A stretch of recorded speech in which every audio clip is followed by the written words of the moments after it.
Во имя Отца и Сына и Святого Духа. Аминь. Во славу Божию. Христос воскресе, братья и сестры. Грешный Владислав из Царской империи.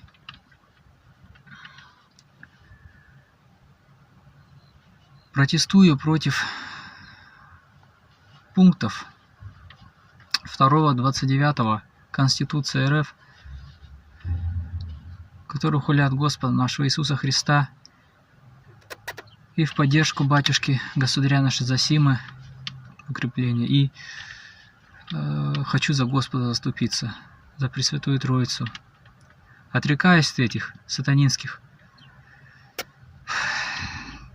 как сказать, пунктов. Прости нас, Господи, за все.